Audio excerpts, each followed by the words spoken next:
I'm doing well. Julien, it's good to see you. It's an evening in Paris. How is this evening in Paris? This evening in Paris is special. And I don't Special. know, it is. I don't know if you could guess why it is special. So I'm going to give you a Um, hint. You and I have been okay. talking for quite a while already. It has been almost 2 years. Oh, do we have an anniversary coming up? We have kind of an anniversary coming up. We are celebrating the 100th episode today, Wow. right? Who knew we'd get to triple digits? Yeah, exactly. I think none of us at least. But here's what I was thinking. I'd be happy next week to go back to our problems because we have problems and we need therapy for it.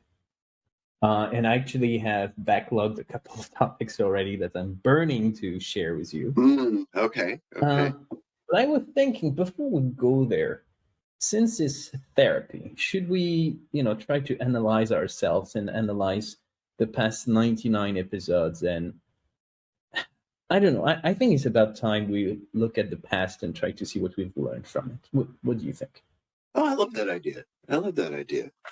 It's And maybe you could start by telling, I mean, you've been scarred more than once yes, I have.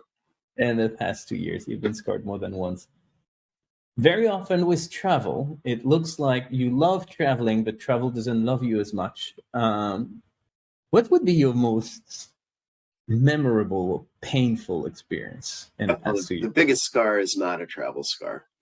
Really? And I was thinking about this one the other day. Actually, there is a political battle in the United States right now on funding for the IRS. I was sure you would. You were about to talk about the Yeah, I IRS. mean, of all the scars, that was pretty much hard to beat. I guess we should recap a little bit. I got hit with a fee by the IRS that was insane. I had a payment that was late by a couple hours, so sure, charge me a fee. I understand that, but what the fee was had no grounding in reality whatsoever to my mind. Multiple calls of at least two calls that were over 2.5 hours, and no satisfaction at the end. Still pending, by the way. Has been a year, right? Yeah, yeah. I know. At this point, I've pretty much given up, and so it's kind of ironic. I have very personal, very direct understanding that significant adding of funding to the IRS, a lot of that would go to customer service. But it's being, I don't want to get into the political who's on which side, but it's being painted as, oh, the IRS, we're going to give the IRS a bunch of money and they're going to go after the middle class and suck more money out of them. When in reality, this is an organization whose customer support is just absolutely broken. And it doesn't matter how much they successfully collect or not. They can't control their budget. It's controlled in other places. And so that's very disheartening. But just the inability to get anyone and getting inconsistent. Imagine getting an inconsistent story after a 2.5 hour wait. And if memory serves, isn't that the episode where we talked about being subscribed to a service you can't unsubscribe from? Yes, that was your takeaway. This was the ultimate customer loyalty program. Exactly. Which was definitely one of my favorite lines out of 100 episodes. All right, and it's still scaring, and there's still no resolution, and it's still a unique situation where, again, does the customer really matter? So ultimately, right, there's exactly zero. There's exactly zero motivation for them, and people above them are deciding that they don't get funded for it. So talk about a demoralizing situation to be in.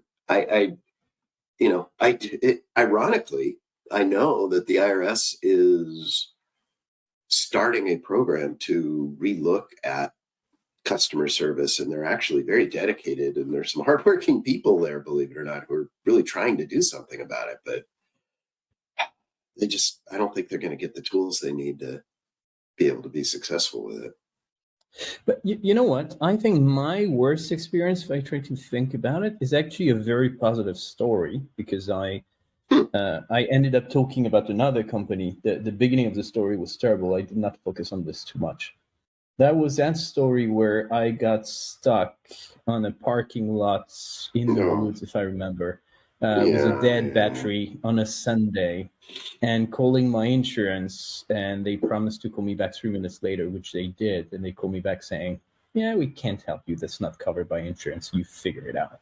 That ended up being a good story, simply because, with the help of a total stranger, I managed to get my car into another garage, and that ended up being a very positive story that is I currently on our remember. Hall of Fame. But incredibly scaring, because I had an insurance for which I was paying a premium. I had the best possible package. And me with my kids and my wife on a cold day, on a Sunday afternoon, evening, being locked in a car with no battery, far away from any house, that was pretty scary on what would come next. And, totally unable to take a taxi, because with a newborn, you can't just take any random taxi. That was a Right, right. scary experience. And having an insurance that I had been paying for years, I was just saying, sorry, there's nothing we can do. While it could have been, sorry, that's going to cost you more, but still, we're going to help you because we care about people and we care about our customers. They didn't do any of that. And that was probably the worst memory of a bad story I've had. And I've had quite a few. That's and that's so horrible. I mean, talk about failing at the moment of truth, right? This is the biggest. It's the only reason you have it is when something so that when something like this happens, you've got help. And to And I have would it love to say that fail, was just for that insurance, but I must say most of my insurances, as far as I can remember, whenever I have a problem, which is not very often, there is always a loophole. There is always oh, have you read page 52, paragraph 3, alinea 6? Yeah, it's not covered. You didn't read the fine print? Every single or time. So, yeah, and if you get through that, then this is Max and Julien wine about the world today. If you get through that, it's your paperwork, you didn't fill in field 6 on page 8. We're not going to do this. Start the process all over, and it's a nightmare to get to somebody to understand what's going on, and it just I roadblock after roadblock after roadblock. I even had worse than that once. I don't even think I've shared that. Maybe I did. I don't think I shared that story. I had some issue with my roof. Everyone must be aware at this point, because it has been an ongoing story. You and your And roof. at the time, not only the insurance covered nothing, literally nothing, but when they sent the expert, instead of focusing on my problem, the expert spent time reviewing every room in my house and went to my upstairs office, which is, we call it an office because I put a chair and a desk, but truly it must be like 4 square meters. So you can put a bed you can put anything fancy. That's more like a storage room that I turned into some kind of an office.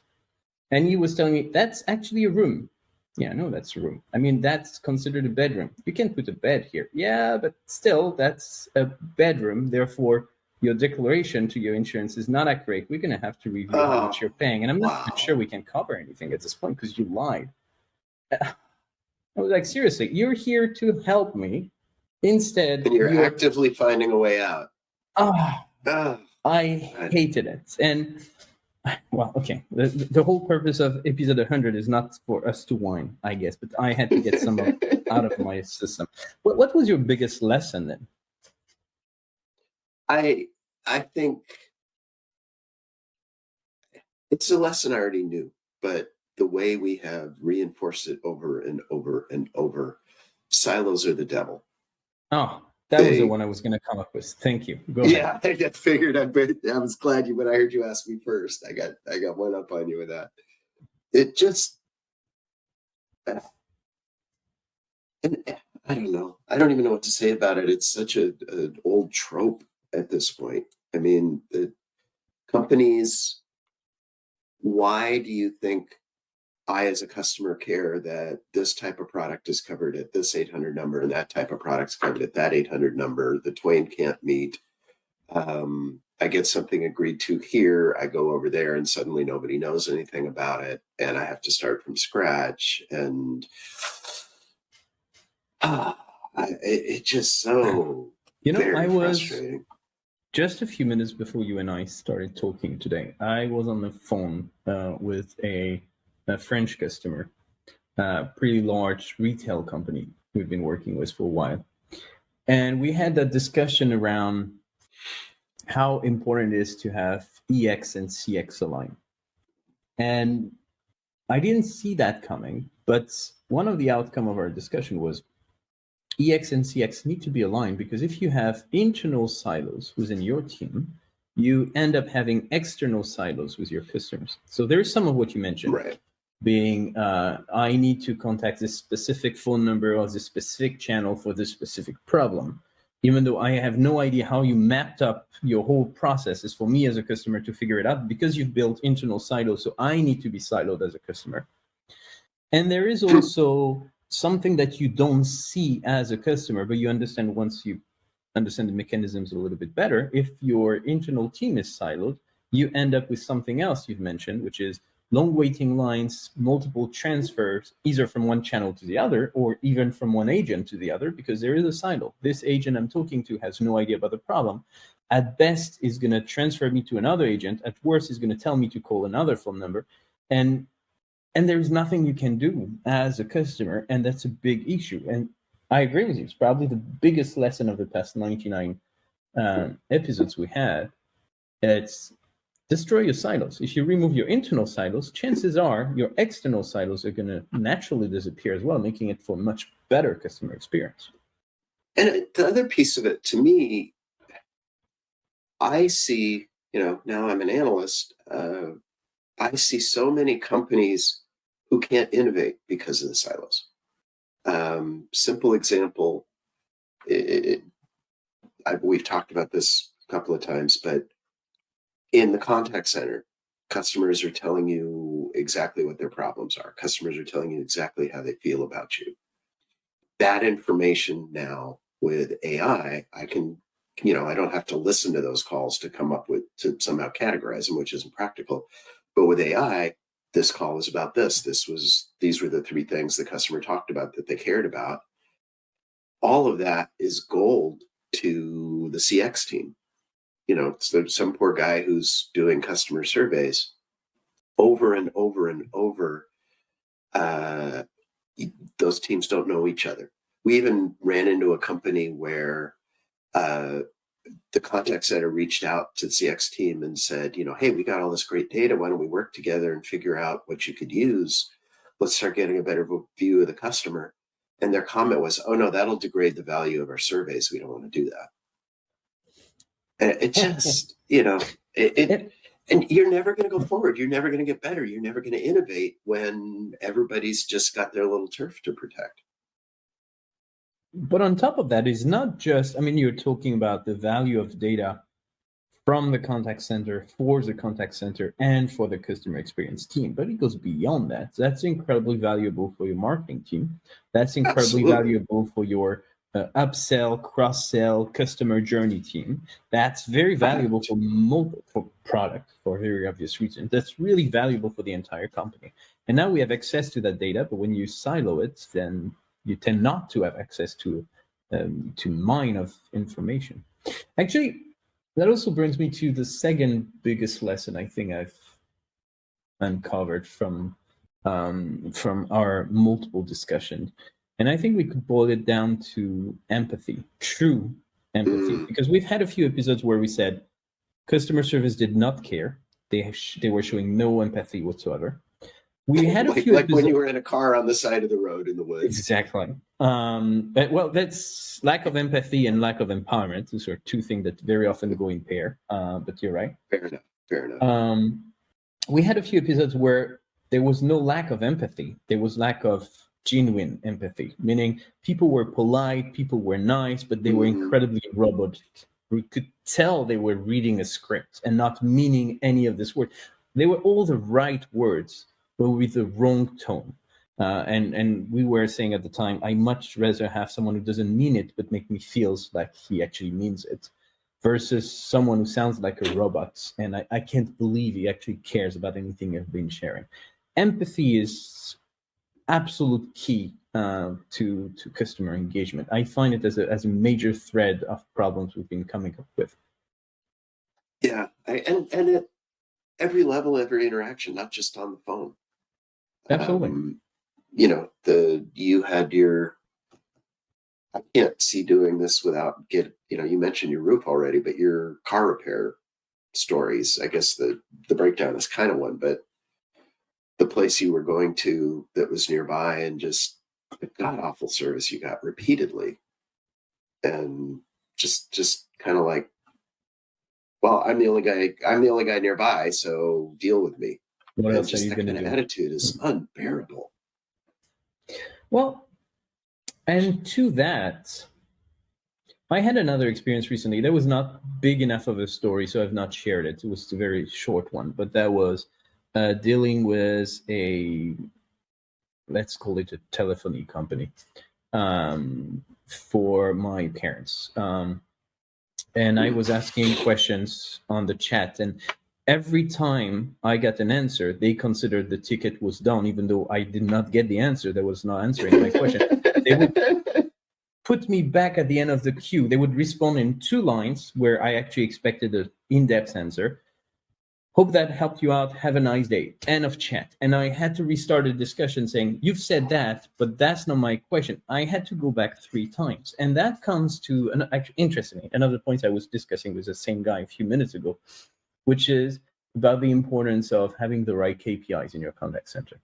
There are typically 2 schools of thoughts here. Either you go for productivity, number of calls per minute, per hour, time on the call, all this kind of stuff, how much latency between 2 calls. Those are very much productivity centric, which makes sense because at the end of the day, the human cost in a contact center is the biggest one. So you want to keep it under control. And the other school of thought, which is I'd rather have people that are slightly less productive, but make each call matter more. And you tend to move from the productivity KPIs to quality KPIs, typically things like the FDR, where first call resolution, where you're trying your very best to fix a problem in the first round. That might end up meaning that each call is longer, but you have less calls because people don't call back. Their problem is solved. And that's incredibly interesting because the conversation I had with the guy was something I never heard before. You are probably very aware of the CES, customer effort score, which is metric that we see more and more now. Still not enough in my opinion, but we see it more and more. It's basically companies trying to estimate how much effort a customer needs to put in to get some answers. And the more the effort, the worse the experience, basically, to simplify the process. The guy has invented something for his own team I never heard of before. He's bringing CX and EX together. And he's saying now we have an agent effort score.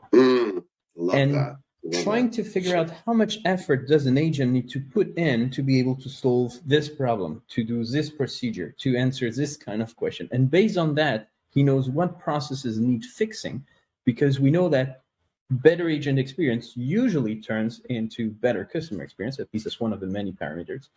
And I found it absolutely amazing that no one has thought about this before, at least to my knowledge. Maybe I missed something. But I think it's back to empathy, caring about customers enough. I'm sure I've talked about this guy, Josh Ives, who runs both CX and contact center at FanDuel, which is a gambling company. But he has a great approach to the contact center. The way he thinks of it is it's like a touring rock band, and the agents are the band, and then everybody else behind are the roadies to make it work, to make it better. Everybody's job is so that the rock band can put on the best possible show, and their job is just to be the show. And I just thought that metaphor was brilliant. It's just, it gives you the mindset you need to do exactly what you're talking about. Well, that only works if the customers can actually purchase tickets for the concert, which is not Well, always yes. the case, as we've seen in previous episodes. But yeah, I get the metaphor. Another form of customer experience that doesn't work particularly well. All right. So, I use the word well. Give me, what's your favorite experience? Give me a positive thing that you've got. We try to have our wall of good, and we never really find anybody who's truly there. But what's a good story that you have? I think the best one I've had, and very often, as sadly as it is, very often the great experiences are one-off. I go back to the same company 3 months later, and it's nowhere near It's the not the quality. same. But probably my best memory for the past year is, again, with a telco company. They overcharge me, which is a very bad start, but very easy to reach. They explain why they overcharge me. They offered to waive the fees if I didn't want the package they upsold to me without asking for my permission. So they offered on their own to waive everything from now on, but also in the past few months.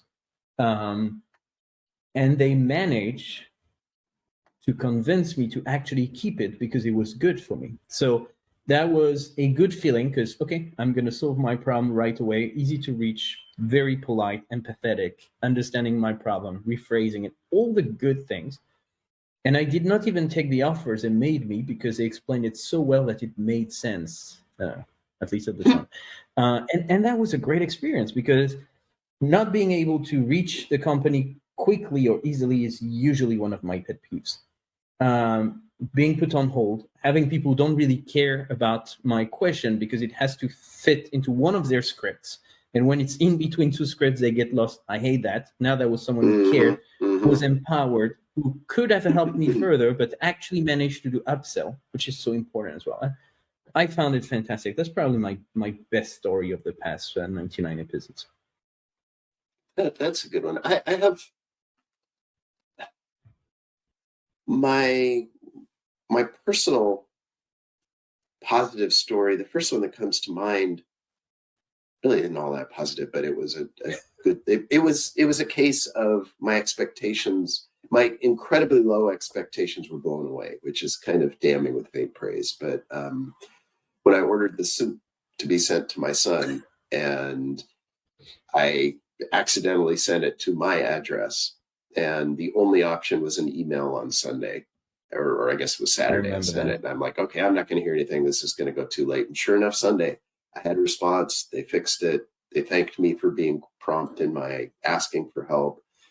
That was pretty good. I think the most impressive one to me was Daryl Kelly and his airline story, where he had to stay overnight because a connection got missed, and he got a text with a QR code to pay for Lyft or Uber. I forget what it was. The hotel was all set up. It just, every little thing was in this little packet that was delivered to his phone. And that's one of the few where I'm like, boy, I can't wait till that happens to me every time this happens. Yeah, considering the number of travel issues you've had in the past 2 years, I'm surprised. But am I surprised, really?